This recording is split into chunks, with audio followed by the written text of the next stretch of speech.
how can small businesses take advantage and make sure that they're staying competitive? I think for small businesses, it's small business owner.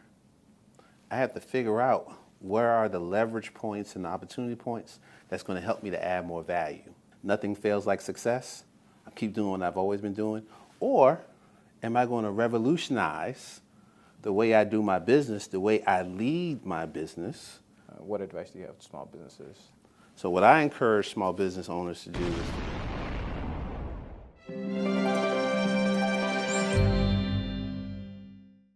Ditu Kasui, thanks for sitting down with me today. I appreciate it. Oh, it's my pleasure. Urban Financial Services Coalition, 50th year anniversary today. Second day, right? It was a packed first day. Now we are halfway done with the second day. Give me your overall take on it. You know, I'm really excited. You know, I was on the planning team, and so the idea, Ola said that she wanted to do this. So to see an idea, see something that come from an idea to being, executed is something I get really excited about, because I think that's all about life. Everything that we experience right now, these chairs, this room, it was in someone's mind, and then it came into fruition. And then when I think about the individuals that we heard from yesterday, especially the people that set the foundation for Urban Financial Services Coalition, that became the foundation for the success I've seen in my career and the impact that I have, just being in their presence, was indeed an honor. And then I think today is really about the future. We got a chance to hear from some young guns, some talent, that were giving us that knowledge straight from their perspective.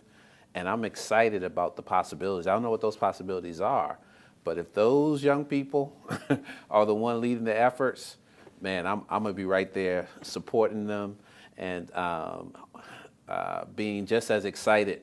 Like I can't think of this phrase. I read this book that was for young presidents, and the first line in the book is to live your life in a way to make the prior generations even prouder than the folks that came before them. Mm-hmm. So the work that they are going to do, the Theodis Watsons of the world and his group and his son Keelan, the work that they're going to do in the financial services industry, it's going to be extraordinary. Yeah, I totally agree. I totally see it as well. It is almost as if, especially with Older Truelove Ross being immediate past president, if I'm not mistaken. Yes. Yeah. You see her impact, right? You see her influence, her impact, her energy has been translated into the new leadership coming in. Now with innovation, technology, more problems to solve, of course. However, I think we have the people that are absolutely equipped to take on those challenges. What are the challenges that you see are afoot, and how do you think we should combat them? Well, when I look at the challenges specifically to Urban Financial Services Coalition, it's really about us identifying what the best of yesterday and innovating and evolving for what's needed for tomorrow. Sometimes we can get too caught up looking in the rearview mirror, right? If you're driving on the road, you can do a quick look, right? Because a quick look gives you some perspective, what's around you. But the main thing you focus on is what's available in the future. And so I think for the organization, and I think for minority financial professionals, is really looking ahead and saying, of the many opportunities, which ones are the high leverage, high impact that will benefit the individual, but also benefit our community and our collective community. One of the challenges of having made progress, because in 1974, you couldn't have a Sidney King on stage today. You wouldn't have had an Ann Bush or Demita Barbee. You're going to have a Kalai Gibson, being the executive vice president of Fifth Third Bank.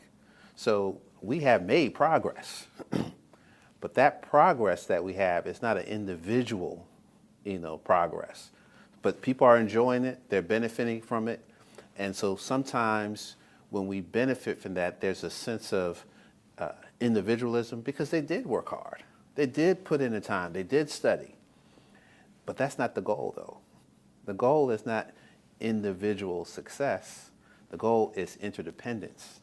Because in interdependence, we all win.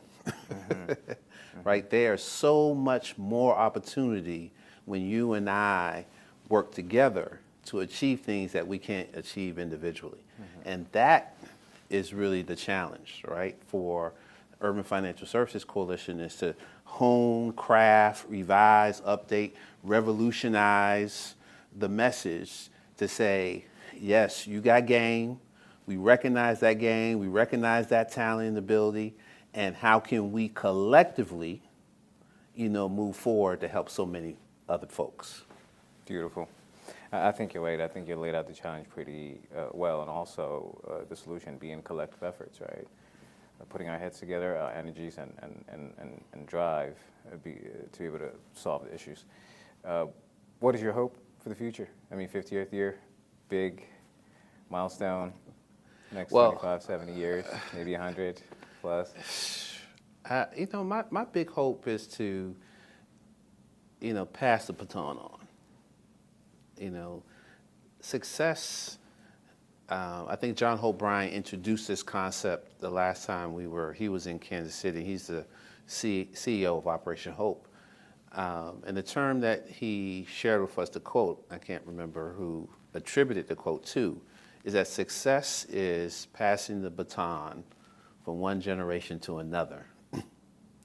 And so my hope is at the 10-year, at the 15th year, at the 25 years, that there is an Urban Financial Services Coalition, that there is a place for people of color, specifically African American, where they can feel that there's people that look like them, that are rooting them on, that they're cheering them on, and at the same time, giving them some friction, meaning some feedback, right, to help them to sharpen their skill sets and abilities, and that they're collectively thinking about, well, the folks that are coming behind me that have that drive, that tenacity, but just missing some scholarship money, just missing some mentorship, just missing some polishing, that they have a place that they could come to and get what they need to be successful.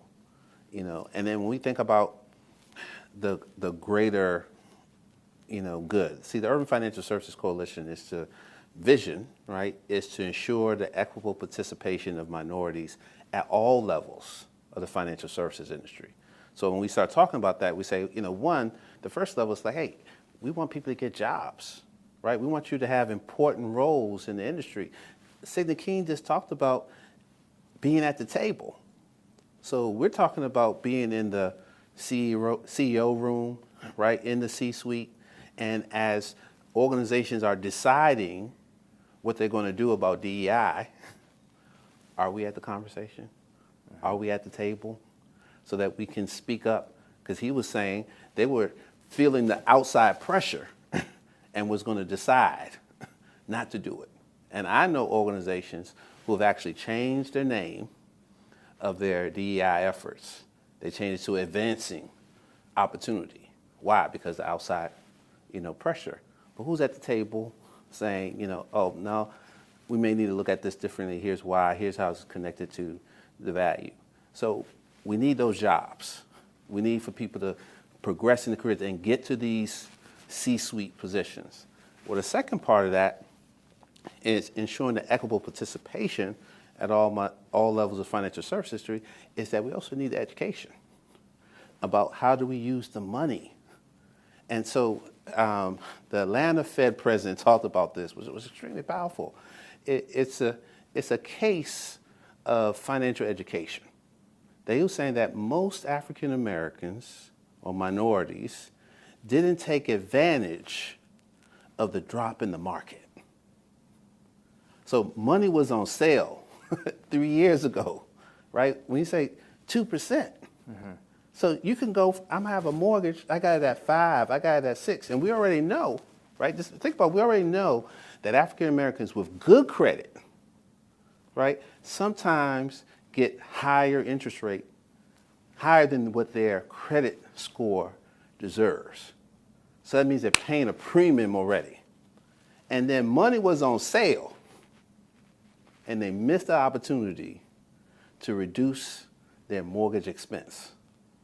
Because just think about that. You reduce your mortgage expense, for most folks, that's their biggest bill. So if I could cut, you go from 2 to 3%, I mean, from 5 to 2, from 7, I mean, it's almost getting a raise. And we're talking about, and it's not a one-time raise, it's a 10 to 15-year raise. Because most 30 years, 15-year mortgage. So it's that education, and I feel like it's my responsibility, your responsibility, people who are members of the organization or minorities who work for financial services industry, is that we can't keep this knowledge to ourselves, that this financial acumen, right? That we want to share that information out and get it to people in a way that they can use it. And why should we do it? I'm going to tell you why we should do it. Why? Because we have the trust of the people. My mama calls me, because why? She trusts me. My mother's friends call me. The people at the church call me, right? Because I've built that trust. They've invested in me, right, to get an education, to develop myself. And so they have a problem in the financial space, right? They're going to call me, or they're going to call my wife. She's a lawyer, right? So if they want good quality, sound advice, or if we don't have it, we know someone that they can also trust. I'm extending my trust to someone else. So again, Sidney King was just talking about, Bill Ferguson, CEO, right? He's talking about where is the community bank's market space in the market space, right? Is that they have the relationship with the customers. Well, you and I have a relationship, tie and connection to our community. And so the question becomes, how are we using that trust, right? Are we using it in a way, are we sharing it in a way that helps our community to make good decisions? I don't want my mom going to any financial institution and they give her a product that doesn't suit her needs, priced, more than she can afford, right? She worked 30, 40 years. I want her to enjoy everything that she has to offer. So we think about this, the jobs, it's the education, and understand that we have the responsibility, the ones with the acumen, right? We've gone to schools, we've been trained, these institutions train us. That's our responsibility to go back to those communities, our communities, and share the information so people can make good decisions. And then here's the third thing. It's the economic empowerment piece. So we said ensure the equitable participation of minorities at all levels in the financial services industry. And if you're in America, the economic system in America was built for small business owners. Right? To build wealth in this country, landowners and entrepreneurs. And what do entrepreneurs need? Access to capital. That's still a need today. And so that's where Urban Financial Services Coalition, our relationships, our contacts, our willingness to have folks sit down and talk. I remember when I worked at the bank, you have people come in and, we all like, centralized credit underscoring, all that kind of stuff, fill out the information, send it down, right? Then comes back, and it comes back no. In some communities, their bankers work with them to find out how we can turn a no into yes. Mm-hmm. That happens. Right? Because sometimes the opportunity is not well packaged because the person bringing it just bringing all the information. This is what I got. And then someone helps to work and massage. Now, we're not saying write bad stuff. What we're saying is in other communities, things get massaged, worked out, the story gets told, the gleaned, why this opportunity is a good opportunity for the bank to invest. Who's taking that time? In centralized credit underwriting, they're saying, oh, we eliminate all that. No. Banks, community banks, Urban Financial Services Coalition, CDFIs are the liaison to the underserved community because we're the ones that have the opportunity to take the time to get them ready for the opportunity. And it's not just the money, because once you get the money, you got to know what to do with the money. Right? You got to, use it in a way that really fuels your business and take your business to the next level. And because when a business owner, small business owner, starts off as an individual and they start doing well, right? Their family start doing well. Then what happens next? Oh, I need some employees. Mm-hmm. Where am I pull my employees from? From my network. Then as my network grows, my influence grows. And so like my wife, she's a third generation small business owner. So I know and understand the plight of small business owners. Mm-hmm. And having that financial savvy can make all the difference. And I'm going to give you one last thing. One of the underutilized opportunity in the financial literacy space is not low to mod. So whenever we start talking about financial education, everybody starts talking about low to moderate income, right? And so I can guarantee you most of any of the products, education curriculum that's being taught is low to mod. Now, that would be great if this was 1974, 1980, 1985.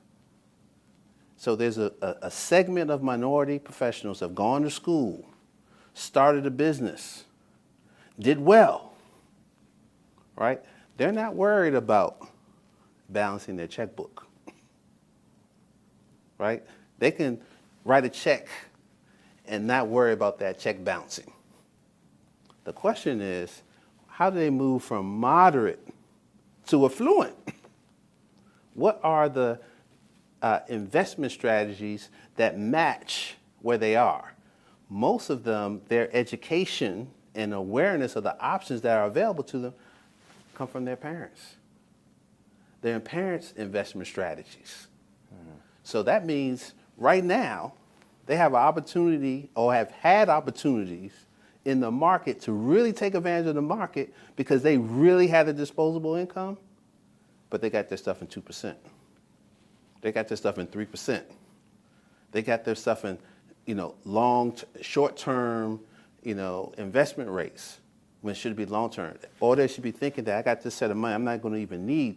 My horizon is not my lifetime, it's my grandkids' lifetime. Because if this money for my grandkids, ooh, I got more time. Mm-hmm. I'm going to change my investment portfolio. Or how you think as well overall. You start thinking about if it's generations that we're talking about. All right, it's not only just for me. I'm not planning it out for like maybe 30, 40 years, but it's like maybe 100 plus years, right? Absolutely. My grandkids' children, right? And so we know in the market, this is what we know. This is not, conjecture, right? The longer you stay in the market, the more you realize, growth and potentials of the ebbs and flows of the market. But if we're not having that conversation, you'll have a moderate income minority not realize their financial potential. And therefore, right, their grandkids, their great-grandkids won't get their inheritance that they could have had because they didn't have the knowledge. Yeah, I mean, these are great points. I mean, we touched on small business as well and wealth. let's go back to small business and we'll wrap this up, Yeah, right? Because yeah. the channel is certainly dedicated to small businesses, and you touched on a big subject, access to capital. But beyond access to capital, how can small businesses take advantage and make sure that they're staying competitive and opening doors for their employees, like you said, their network, their community? What advice do you have to small businesses to stay alert? I think for small businesses is to understand what stage they are, because based upon the stage in the development determines the type of resources that you need. When people get started, they usually start small. They're doing everything that they need to do, right, to make it happen. And then they hire, one or two folks, maybe a family member, right? And then they start reaching outside of their family. And then now you run into, I call it the leadership trap, right? Because now it's not about what I can do individually. It's not what I can do now collectively through my team. And so now, as a small business owner, I have to figure out where are the leverage points and the opportunity points that's going to help me to add more value. And then that means not spending more time the way I used to as an individual contributor as a part of the business, but now how do I take time to work in the business, but also step back and work on the business? Like, what is the next strategic direction that I'm taking the company and the organization? Because once I answer that question, now it becomes, what are the relationships I need to start building right now that will position me for that next, growth spurt? So most people think that growth happens, that it goes from here to here, right? It's just on a linear. No. What happens is that growth happens and it stops at a certain point. And then the question becomes, when you hit this point, are you going to keep doing what you've always done? And because that gives me the term, nothing fails like success. I keep doing what I've always been doing. Or am I going to revolutionize the way I do my business, the way I lead my business? Am I going to revolutionize the type of relationships that I have? Am I going to revolutionize my banking relationships? Because the banker that I had might have been just a branch manager, and now I need the small business person, right? Or if I'm beyond the small business person, do I need to go to a commercial banker, right? So when I recognize what level of business I am and what I need to get to the next level, now I'm going to start reaching out to different types of relationships. Most small business owners, they're going to ride or die with whoever they came with, right? They're not noticing the shift and the change because it got them to this point. So what I encourage small business owners to do is to revolutionize their self, especially their leadership ability, right? How am I getting things done? What's the vision for my office and I'm communicating? What's my operating strategy or execution strategy so that we're going to be able to get more done? And when I do that, I'm going to think about what's the structure do I need? I need to hire more? Am I going to have a collaborative partner? I'm going to outsource this so that we can serve more customers, talking about scaling, right? Because if we don't, what happens? I'm working 60 hours, working 80 hours. That's nice. But what happens to your family life? What happens to time with the kids? And actually, in your business, you have less clear mental capacity. Because at the point that you're working 70, 80 hours, it's fine in the short term, but you have a point of diminishing return that you're just not going to be able to think of the ideas because you're tired. And so when a person evolves their business, and see, we're going on retreats. We're working 4 days versus 5 days because that time to take the mental break is needed in order to be successful. So that's what I would recommend. It's well said. I believe it is true. Strategic planning is absolutely necessary. Well, how can people reach you? LinkedIn, email, newsletters that you'd like to promote and put out there? Yes. So I'm available at KasuiAssociates.com. We are a small leadership development coaching firm in Richmond, Virginia. Or You can always reach out to Urban Financial Services Coalition in your local market space, especially here in Kansas City. There's a chapter full of talented financial professionals that are well versed in leadership development and capability. And if they can't do it themselves, they know about somebody Yeah. to get things done. Beautiful. Thank you for your time. No, thank you. It's my pleasure.